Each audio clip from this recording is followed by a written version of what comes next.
بسم الله الرحمن الرحيم كسو دوادا مركله iyo barnaamijkii qobanaha qodobada aan idinkugu haynana waxa kamida waa Mareykanka oo isku furay furin kale oo dagaal kadib markii maraakiib dagaal uu geeyay xeebaha Caribbean-ka xilli la filayo in Trump duulaan uu ku qaado dalka Cuba dhinaca kale ciidamada Cuba ayaa bilaabay inay tijaabiyaan nidaamyada gantaalada difaaca iyo weerarka iyadoo xiisaduna cirka ay ku shareeran tahay hawlihii dhexdhexaadinta ee Pakistan ay ka dhex waday Iran iyo Mareykanka oo galay wajigii ugu adkaa iyadoo la isku marinayahay qodobada qaar laanta sirdoonka ee ciidamada ilaalada kacaanka islaamiga ee Iran oo war culus caawa soo saartay Mareykanka oo cunaqabatayn ku soo rogay xildhibaano iyo saraakiil reer Lubnaan oo lagu eedeynayo inay xiriir la leeyihiin ururka Hezbollah sheekada ugu dambaysa ee barnaamijka idinkugu hayaana waxay ku aadan tahay wax badan waxaad aragteen dabaq taagan laakiin waxaan idin hayaa sheekada ku saabsan dabaq jiifa xagee laga sameeyay sheeko la yaab leh ayaan idinkaga haynaa amuurtan dhammaan wararkan iyo qodobo kale oo faahfaahsan iyo wixii war ah ee soo kordhay intayna hawada ku jirno ayaan idinkugu soo gudbinaynaa barnaamijka qobanaha soo dhawaada markale daawadayaal si aad ula socoto una hesho wararka barnaamijyada iyo macluumaadka aynu halkan ka soo gudbinayno haddii aad ku cusub tahay baraheena bulshada ama horay aadan ugu xirnayn hadda ku soo biir waadna ku mahadsantihiin daawashada barnaamijka waxaynu ku bilaabaynaa xiisad culus oo ka dhex aloosan Mareykanka iyo Cuba ayaa ku sii siqaysa dagaal inay isku bedesho Mareykanku dagaal kale ayuu imika isku furay arrintan waxa lagu tilmaamayaa inay tahay qorshe ballaaran oo maamulka Trump uu ku doonayo in wadamada ku yaala Latin America uu si buuxda gacanta ugu dhigo si lamid ah wadanka Venezuela wixii ka dhacay haddaba aynu eegno wararkii ugu dambeeyay amurahan iyo macluumaadka ugu dambeeya ciidamada Mareykanka ayaa shaaciyay inay raxan maraakiib ah oo uu hogaaminayo markabka diyaaradaha dagaalka xambaare ee USS Nimitz ay gaareen xeebaha Caribbean-ka xilli cirka isku sii shareerayso xiisada u dhaxaysa Havana iyo Washington taliska koonfureed ee ciidamada Mareykanka ayaa bayaan uu ku daabacay baraha bulshada waxaa lagu sheegay in markabka USS Nimitz oo ay la socdaan maraakiib gantaal ku rikaban yihiin iyo kuwa shidaalka iyo kuwa kale oo ciidan sida ay muujinayaan awood military oo sare iyo diyaar garow buuxa bayaanka ayaa sidoo kale waxaa lagu xusay in markabka USS Nimitz oo horey uga soo qayb qaatay howlgal military oo caalami ah sida marin biyoodka Taiwan iyo gacanka Carabta si loo ilaaliyo xasiloonida iyo dimuqraadiyadda waa si hadalka loo dhigay howlgalkan cusub ayaa ku soo beegmaya maalin oo kadib markii maamulka madaxweyne Trump uu dacwad ciqaabeed ku soo oogay madaxweynihii hore ee dalkaasi Cuba Raul Castro dowladda Mareykanka ayaa ku eedeysay Castro inuu ku lug lahaa dhacdadii sanadkii 1996 lagu soo riday laba diyaaradood oo rayid ah oo ay lahaayeen kooxda mucaaradka ee walaalaha badbaadada Cuba taasi oo sababtay dhimashada 4 qof oo ay ku jireen 3 Mareykan ah madaxweyne Trump ayaa dhowr jeer sheegay in Cuba ay noqon karto bartilmaameedka xiga ee Mareykanka kadib howlgallada military ee ka dhanka ah Iran isagoo sheegay in dowladda Shuuciga ay si dhaqso leh u dhici doonto madaxweynaha Cuba Miguel Diaz-Canel ayaa sheegay in dalkiisu uu leeyahay xuquuq buuxda oo sharci ah oo isku difaaci karo haddii weerar military lagu soo qaado isagoo ka digay in tilaabo noocaasi ah ay dhalin karto dhiig daata iyo cawaaqib aan la qiyaasi karin oo xun dhinaca kale muuqaalo lagu baahiyay baraha bulshada ayaa muujinaya in Cuba ay tijaabinayso nidaamyada difaaca cirka iyo qorshayaal weerar gaadma ah iyadoo sare loo qaaday walaaca dhanka ammaanka waxaana la sheegayaa in arrintan ay ku soo aadayso xilli cirka ay ku laran tahay xiisada Mareykanka iyo Cuba muuqaaladan oo si weyn loogu faafiyay internetka ayaa u muuqda kuwa la xiriira dowladda military iyo tababaro difaac dadweynaha oo ay sameynayaan ciidamada ammaanka ee Cuba. Si kastaba ha ahaatee ma jiro ilaa iyo hadda xaqiijin madax bannaan oo muujinaysa in dhaqdhaqaaqyadan ay calaamad u yihiin dagaal dhow ama iska horimaad toos ah oo Maraykanka lala galo. Mas-uuliyiinta Cuba ayaa marar badan sheegay in dalkoodu xaq sharciya u leeyahay inuu isu diyaariyo isdifaac, iyagoo ku eedeeyey Washington inay kordhisay hanjabaadaha ka dhanka Havana. Wararka ayaa intaasi waxay ku darayaan in arrimahani sidoo kale ay imaanayaan iyadoo sidoo kale ay socdaan dagaallo kale oo Maraykanku uu ku lug leeyahay, gaar ahaan dagaalka Iiraan iyo sidoo kale Ruushka iyo Ukraine dagaalka u dhexeeya oo Maraykanku muddo dheer u taageerayay Ukraine. wixii ku soo kordha wararkaas waynu arki doonaa. Markan intayna ka bixin isla wararka Maraykanka, waxaynu eegaynaa war weyn oo Maraykanka ka soo baxay kaasi oo ka dhana mas-uuliyiin lagu xiriirinayo ururka Xisbullah oo dagaal adag imika ku haya ciidamada Israa'iil. Dowladda Maraykanka ayaa cunaqabatayn cusub ku soo rogtay 9 xubnood oo ka tirsan laabaha siyaasadda iyo ammaanka dalka Lubnaan, iyagoo ku eedeeyey inay taageero siiyaan ururka Xisbullah, isla markaasna waa sida hadalka loo dhigay ay carqaladaynayaan dadaalada lagu doonayo in hubka looga dhigo kooxda reer Lubnaan. Waaxda maaliyadda ee Maraykanka ayaa sheegtay in tilaabadan lagu qaaday shakhsiyaad lagu tuhunsan yahay inay faragelin ku sameeyeen geedi socodka nabadda, isla markaasna u sahleen Xisbullah inay sii wado saameynteeda militari iyo siyaasadeed ee gudaha Lubnaan. liiska cunaqabataynta ayaa waxaa ku jira 4 mudane oo ka tirsan baarlamaanka Lubnaan oo xiriir dhow leh Xisbullah, kuwaasi ay ka mid yihiin Maxamed Fanish, Xasan Fadlallah iyo Ibrahim Al-Musaawi iyo sidoo kale Xuseen Xaaji Xasan. Dowladda Maraykanka ayaa ku eedeysay inay door weyn ku leeyihiin xubnahani, waxa lagu tilmaamay ilaalinta awoodda siyaasadeed iyo hubaysiyatan hubka ee Xisbullah.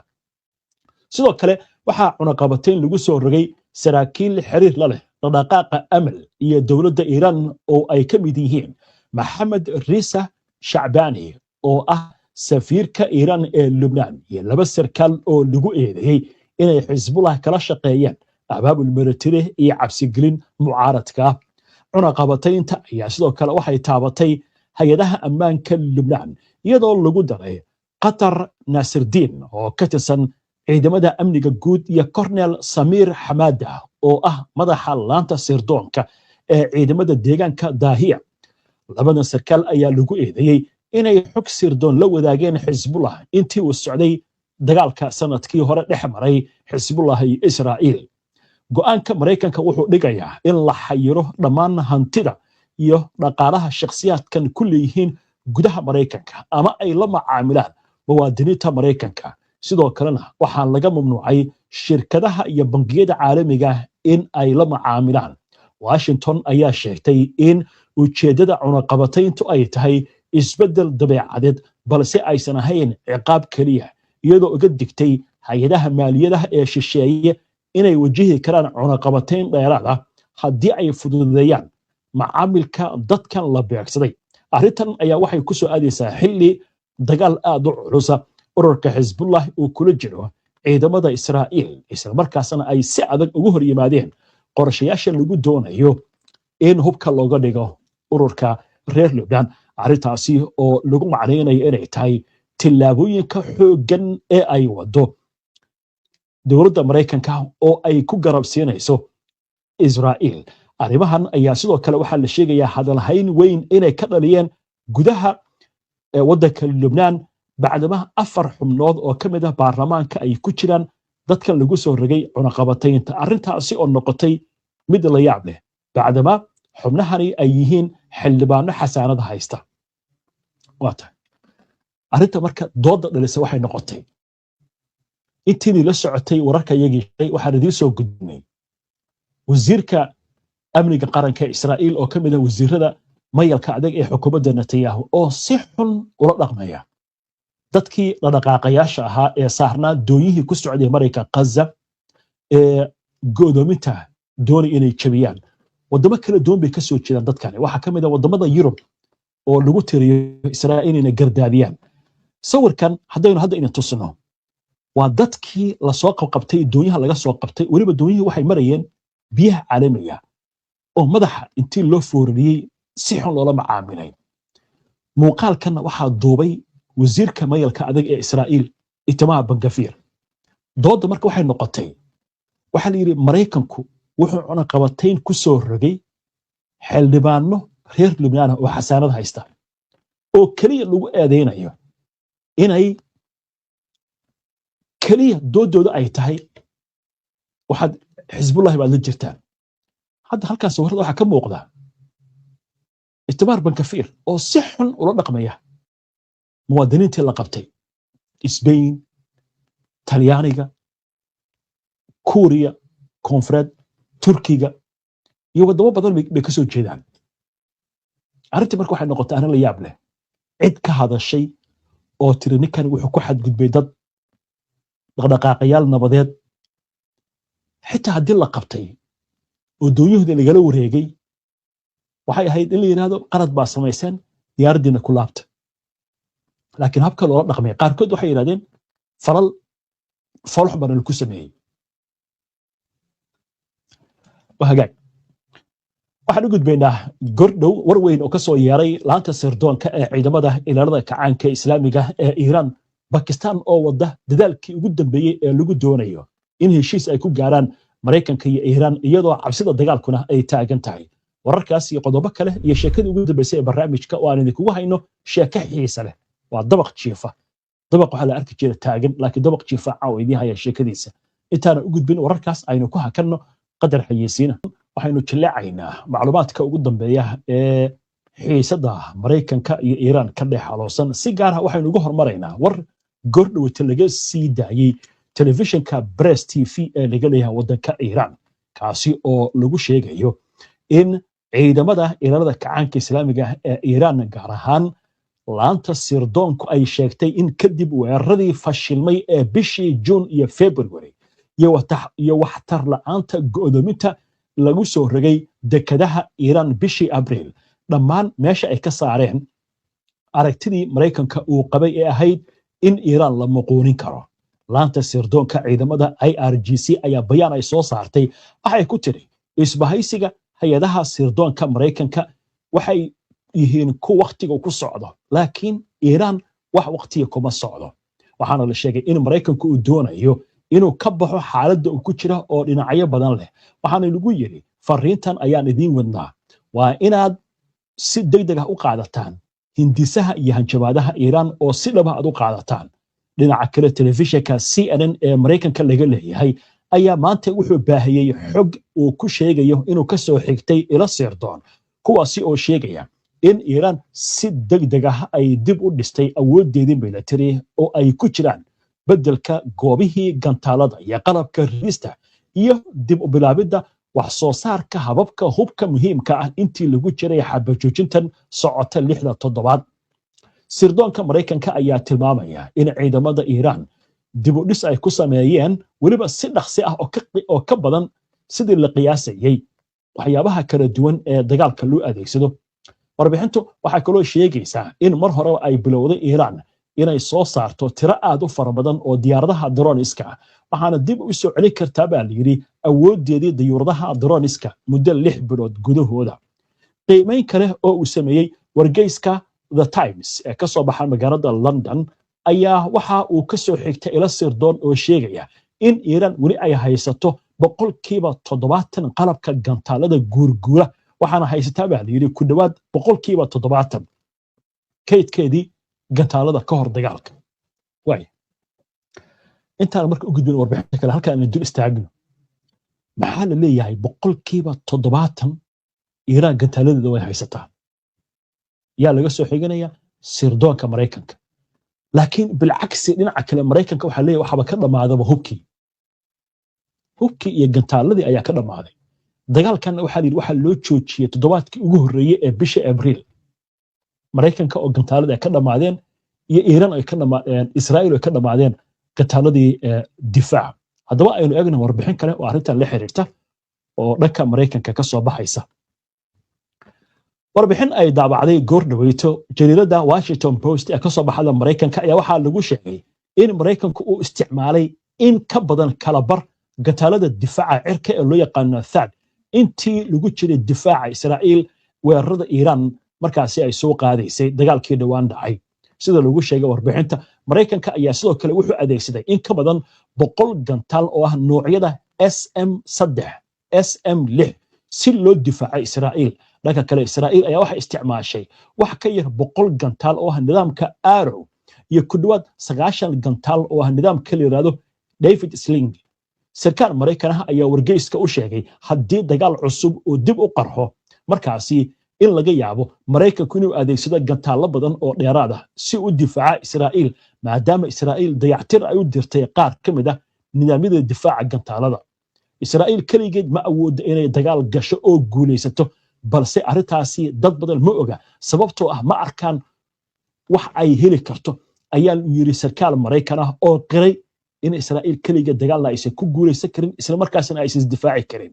waaxda gaashaandhigga Maraykanka ee Pentagonka ayaa beenisay inay jirto dhibaato ku saabsan culayska wadaagga difaaca Israa'iil iyadoo sheegtay in nidaamyada ka hortagga gantaaladu ay yihiin hal qayb oo kamid ah awood ballaaran oo dhanka difaaca safaaradda Israa'iil ee Washington ayaa iyaduna waxay sheegtay in Maraykanka uusan lahayn xulafo kale oo leh rabitaanka iyo diyaargarowga military iyo awoodda Israa'iil ay leedahay waa sida hadalka loo dhigay arrimaha wadaxaajoodka waxaa lagu soo warramayaa Pakistan hadda inay wado dadaalkii ugu dambeeyay ee lagu doonayo in lagu xalilo dhibaatada ka dhex aloosan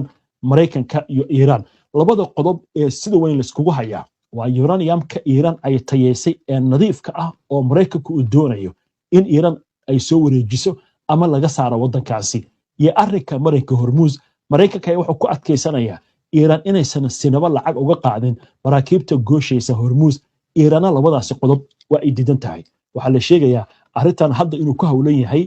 taliyaha ciidamada Pakistan General Asim Munir iyadoo warkuna intaasi uu ku darayo in haddii heshiis la gaari waayo ilaa iyo habeen dambe xaaladdu faraha ay ka bixi karto waynu arki doonaa wixii soo kordha imika waxaynu soo gaarnay sheekadii ugu dambeysay ee barnaamijka aynu ku soo gabagabayn jirnay alaaba waxaynu ku soo qaadanaa sheeko ka duwan sheekooyinka barnaamijka aad ku soo daawateen waxaan idin hayaa sheeko cajiib ah waxaan maqli jirnay dabaqaasi ama fooqaas ama dhismahaasi intaas oo biyaano ama dhismo ayuu ka kooban yahay macnaha dhirirkiisa markaad hoos istaagto oo ay noqonayso inaad tiriso dabaqaas intuu ka kooban yahay laakiin waxaan idin hayaa dabaq jiifa halka sawirka waxa idinkaga muuqda dabaq jiifa yaa kaloo samayn kara waa Shiinaha dowladda Shiinaha ayaa waxay daah furtay baa layiri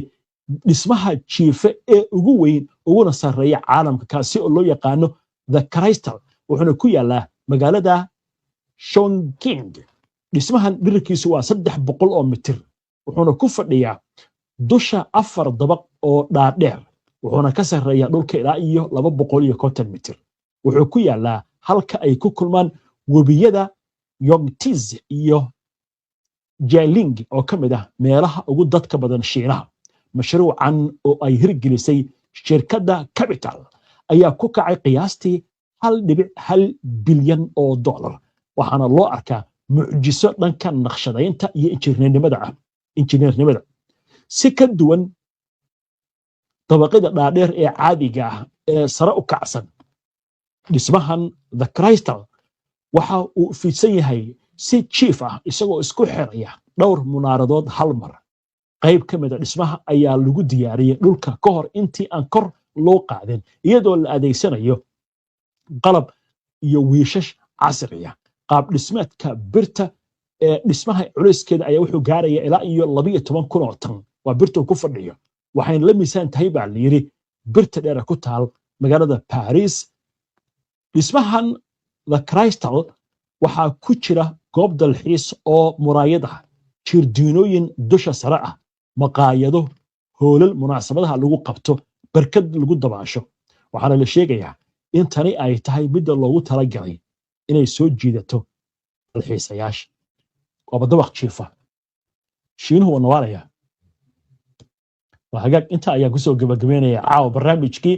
ana ku mahadsantihiin daawashada barnaamijka si aad ula socoto wararkan barnaamijyada iyo macluumaadka aynu soo gudbino haddii aad ka cusub tahay baraheena bulshada ama horay aadan uga xirnayn hadda ku soo biir waa inoo barnaamijka xiga insha allah inta ka horeysa asalaamu calaykum waraxmatullaahi